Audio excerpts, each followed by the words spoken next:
극한 조건에서도 왕성하게 생육하는 극한 미생물.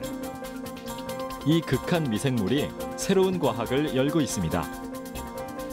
바이오 에탄올과 바이오 수소 등 바이오 에너지를 쉽고 효율적으로 만들며 염도가 높은 음식물 쓰레기의 분해도 도와주는 극한 미생물의 능력. 따라서 극한 미생물을 찾기 위한 노력이 계속되고 있는데요. 심해저를 탐사하고 새로운 우주 미생물을 찾는 등 극한 미생물 발견에 박차를 가하고 있습니다. 과학 미래를 열다. 오늘은 극한 미생물의 두 번째 이야기로 들어가 볼까요?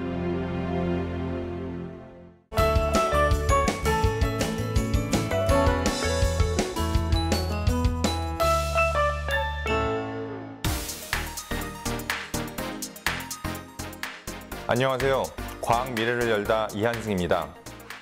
지난 시간에 극한 미생물에 대해 함께 알아봤는데요. 극한 미생물은 극한의 온도와 염도, 압력 등을 필요로 하거나 극한 상황에서 활발히 생육하는 미생물들이라고 말씀을 드렸습니다. 또한 극한 미생물들은 다양한 공업에도 사용되고 있다고 말씀드렸는데요. 전분당 공업, 피혁 가공, 세탁용 세제 등 우리 삶의 다양한 부분에서 아주 중요하게 사용되고 있습니다. 오늘은 극한 미생물 그 두 번째 시간인데요. 오늘은 극한 미생물이 또 어떠한 분야에서 활약을 펼치고 있는지 알아보도록 하겠습니다. 그럼 또 새로운 극한 미생물을 만나러 가보실까요?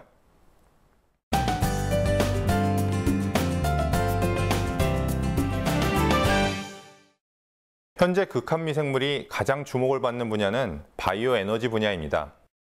바이오 에너지는 크게 바이오 에탄올, 바이오 디젤, 바이오 수소로 나눌 수 있는데요.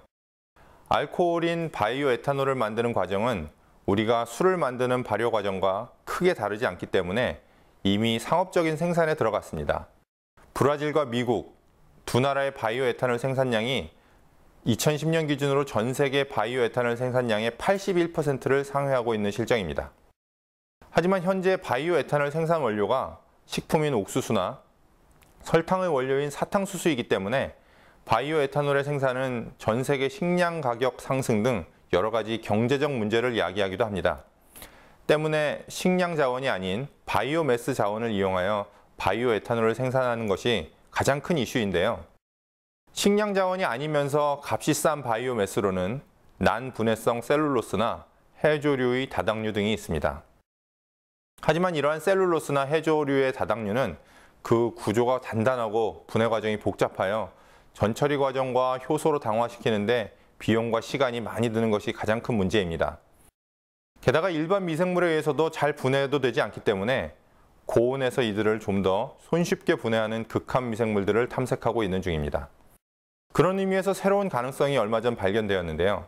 지난 2009년 미국 조지아 대학의 마이클 아담스 교수팀이 어네어로셀룸 서머필럼이라는 미생물을 발견했습니다.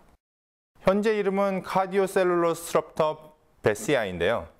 이것은 아무런 전처리 없이 목질을 완전히 분해하는 특성을 보였습니다. 이런 바이오매스의 분해는 셀룰라제와 같은 하나의 효소에 의한 작용이 아니라 다른 여러 가지 효소의 복합적 작용이기 때문에 그 분해에 관여하는 여러 가지 새로운 유전자를 도입하면 값싸고 효율적으로 바이오 에탄올 생산이 앞으로 가능할 것으로 생각됩니다. 또한 바이오 에탄올과 함께 주목을 받고 있는 것이 바이오 수소인데요. 수소는 에너지 효율이 석유의 2.5배인데다가 연소시 대기 오염물질 방출량이 매우 적은 청정 에너지로 각광을 받고 있습니다.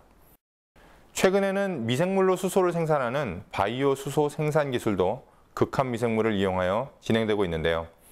가장 주목을 받는 연구는 바로 우리나라 해양과학기술연구원의 이정현 박사팀의 연구입니다.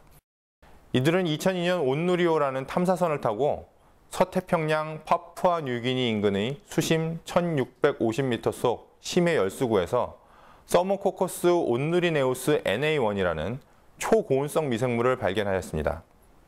그리고 이 NA1 균주를 이용해서 바이오 수소를 생산할 수 있다는 것을 알게 됐습니다. 이 NA1 균주는 다른 미생물과 달리 수소화 요소 유전자 집단을 8종이나 갖고 있어서 미생물 중에 가장 많은 수소화 요소 유전자를 가지고 있을 뿐만 아니라 수소 생산 능력이 매우 뛰어나 전 세계 학계에서도 큰 주목을 받았습니다. 지난 2010년 네이처의 논문이 발표되기도 했죠. 이미 NA1 미생물과 일산화탄소, 개미산, 전분 등을 이용한 바이오 수소 연구는 상당히 진행이 된 상태인데요. 특히 제철소 등에서 나오는 상당량의 일산화탄소 부생가스를 이용하여 수소를 대량 생산하려는 연구가 진행 중에 있습니다. 또한 이 균주의 유전자 조절을 이용하는 유전체학이나 대사산물을 조절하는 대사체학 지식을 이용하여 유전공학적인 기법을 통해 바이오 수소 생산성이 증가된 변이체를 만들기 위한 노력도 함께 진행되고 있습니다. 이처럼 난분해성 바이오매스를 이용한 바이오 에탄올이나 바이오 수소의 상업적인 생산을 위해서는 생산성과 경제성이라는 벽을 뛰어넘어야 하는 과제가 아직 남아있는데요. 하지만 앞으로 기술이 꾸준히 개발된다면 이러한 어려움을 딛고 바이오 연료를 사용할 날이 올 것으로 기대되고 있습니다.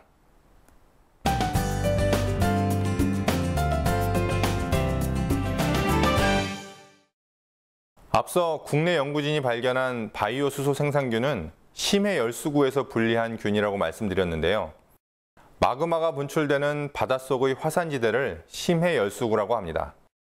이런 열수구에서는 아직도 용암이 분출되고 있는데요. 섭씨 1200도가 넘는 고온의 용암이 바닷물과 만나면 그 주변 온도가 100도를 넘게 됩니다. 그리고 그 주변에는 다양한 미생물들이 존재하고 있습니다. 지금까지 발견된 90도 이상에서 자라는 초고온성 미생물들의 상당수는 바로 이런 심해 열수구에서 발견된 미생물들입니다.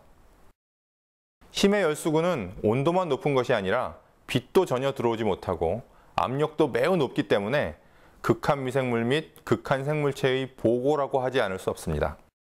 그래서 전 세계 많은 나라에서 심해저 탐사에 큰 관심을 가지고 있고 앞으로 심해저 탐사 기술은 계속 발전할 것으로 생각합니다.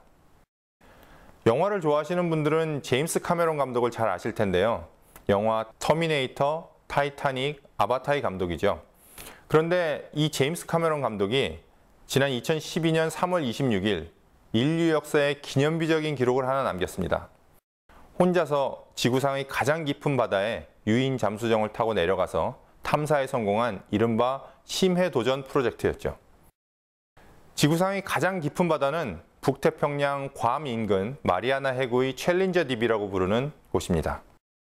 깊이는 에베레스트 산 높이보다 더한 해저 약 11,000m에 달하고 압력은 무려 1100기압에 이르며 태양빛을 비롯한 어떤 빛도 비추지 않는 칠흑 같은 암흑의 환경입니다. 역사상 무인 잠수정도 딱 2번밖에 내려가지 못한 곳인데요. 유인 잠수정은 1960년 트리에스테오를 탄 2명이 촬영 장비도 없이 20분 정도 내려갔다가 그냥 머물다가 올라온 것이 유일합니다. 그만큼 사람의 손길이 닿지 않았던 미지의 세상이라고 할 수 있죠. 그런데 바로 이 미지의 세계를 영화감독 제임스 카메론이 혼자 탐사했다는 것입니다. 이 프로젝트는 지난 7년 동안 계속되었고 카메론 감독은 오랜 친구이자 탐사팀의 수석 엔지니어인 론 앨런과 함께 수직으로 강화하는 유인 잠수정 딥시 챌린저 홀을 직접 설계하기까지 했습니다.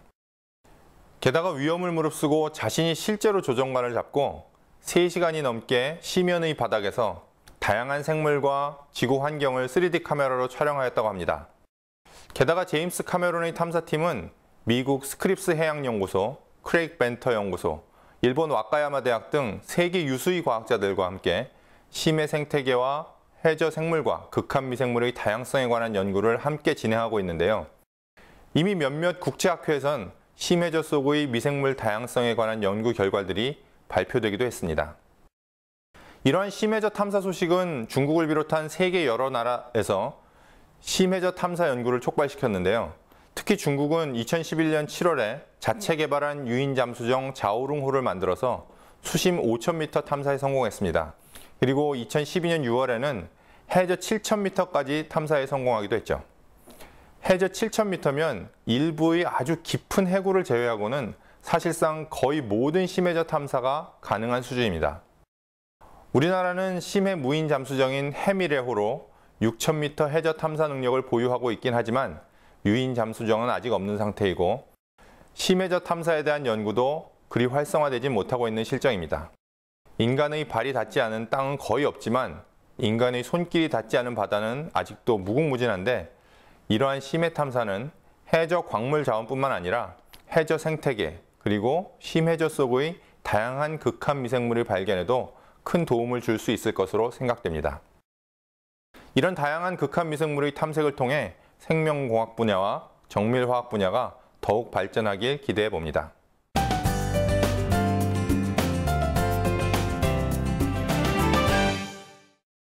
새로운 극한 미생물을 발견하려는 과학자들의 노력이 집중되고 있는 또 다른 분야 중 하나가 바로 우주생물학 분야입니다.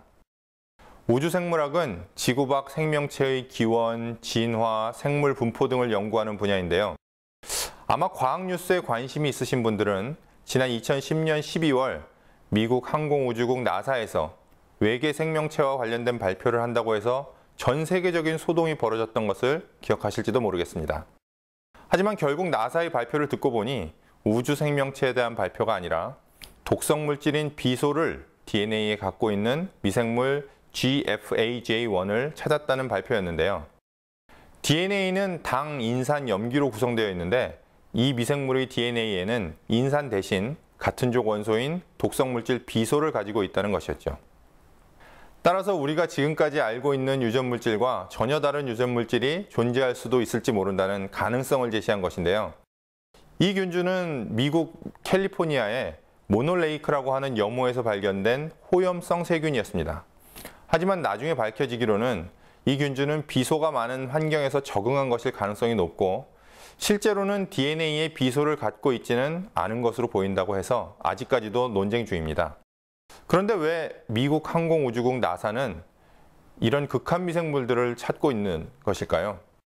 실제로 나사에는 우주생물학 연구소가 있는데 그건 아마도 만일 외계에 생물이 존재한다면 산소도 없고 유기물도 부족하고 독성 무기물이 많은 환경에서 자랄 수 있는 극한 미생물일 가능성이 높기 때문입니다. 따라서 극한 미생물의 생육 환경과 생육 조건 또는 과거 흔적들을 잘 이해하면 기존의 생물과는 다른 독특한 외계 생명체를 이해하는 데 도움을 줄 수 있을 것이라고 생각하는 것이죠.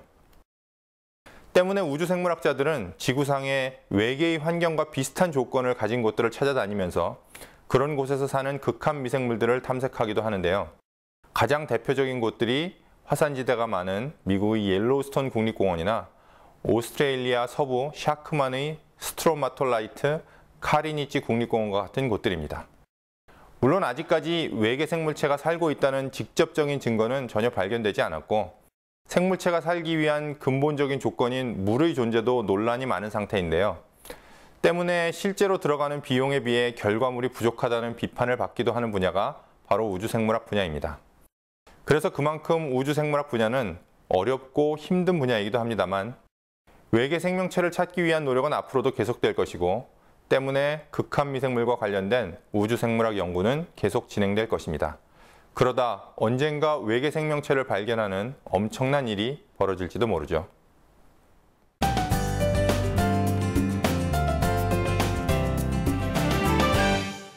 아파트와 같이 공동생활 시설이 많은 우리나라는 음식물 쓰레기를 모범적으로 분리수거하는 나라인데요.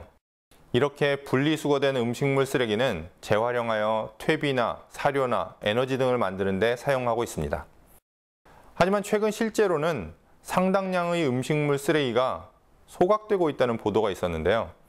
그 이유는 음식물 쓰레기 처리 시설이 턱없이 부족하기 때문이라고 합니다.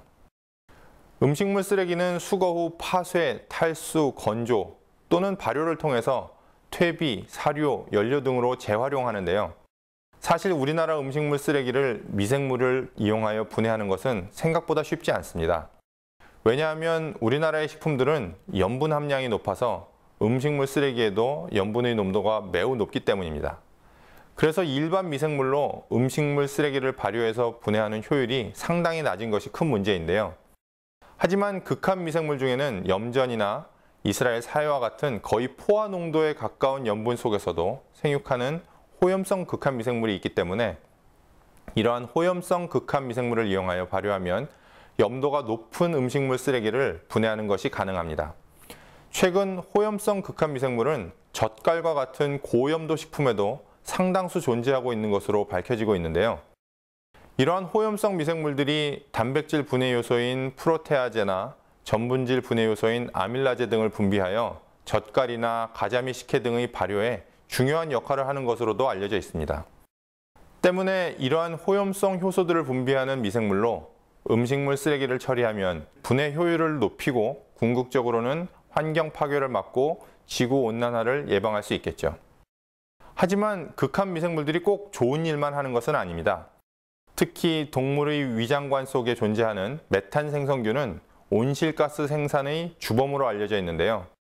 전 세계 메탄가스 생산량의 약 37%가 반추동물에서 나오고 특히 소 한 마리가 트림이나 방귀로 1년간 방출하는 메탄량은 무려 소형 자동차 한 대가 1년간 배출하는 이산화탄소와 같은 온실 효과를 내는 것으로 알려져 있습니다. 때문에 동물의 장내 메탄 생성균의 생육을 억제하려는 연구들도 진행되고 있는데요.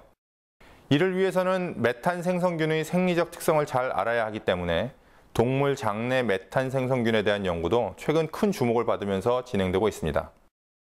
게다가 최근 중국과 미국의 연구진들은 인간의 장내 메탄균인 메타노브레비박터 스미시가 인간의 비만과 관련이 있다는 논문을 발표하여 주목을 받았는데요. 이 메탄균은 장내의 다른 미생물이 만드는 수소를 먹어치운 뒤에 메탄을 만들어낸다고 합니다. 그리고 수소의 수치가 낮아지면 장내 발효가 촉진돼서 신체는 섭취 음식으로부터 더 많은 에너지를 얻으려고 하기 때문에 비만을 불러온다고 설명하고 있습니다. 결국 메탄균의 생육을 조절하면 비만을 억제할 수도 있을지도 모른다는 것인데요. 이렇게 메탄균의 역할이 주목을 받는 가운데 최근 한국생명공학연구원의 김병찬 박사팀은 우리나라 한우의 장내에서 신규 메탄 생성 미생물인 메타노브레비박터 한우엔시스를 분리하였고 이 균의 전체 게놈 서열을 보고하였습니다. 사실 메탄 생성균은 산소가 조금이라도 있는 조건에서는 전혀 생육하지 않기 때문에 배양이 무척 까다롭고 어려운데요. 하지만 철저한 혐기 조건을 만들어주는 기구들을 고안하여 동물이나 사람의 장으로부터 계속 새로운 미생물을 찾아내고 있습니다.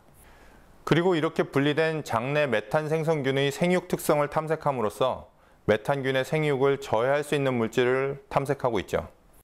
조만간 메탄균 생성 저해 물질을 찾는다면 이를 동물 사료에 첨가해 메탄 생성균 저해 사료를 개발하고 이를 소에게 먹여 소에 의한 메탄 발생을 줄일 수 있을 텐데요.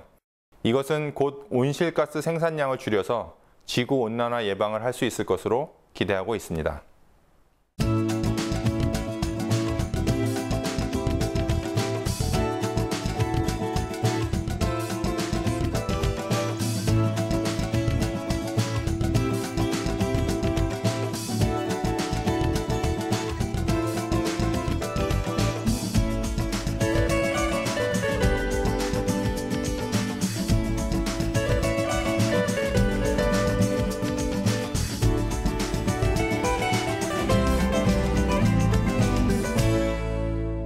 오늘은 극한 미생물의 또 다른 가능성에 대해 알아봤는데요.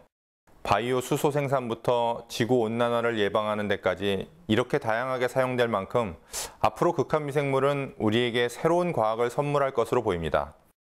또한 여러분에게 극한 미생물이 더 이상 낯선 존재가 아니라 친숙한 존재가 되었으면 좋겠습니다. 과학 미래를 열다 시청해주신 여러분 고맙습니다.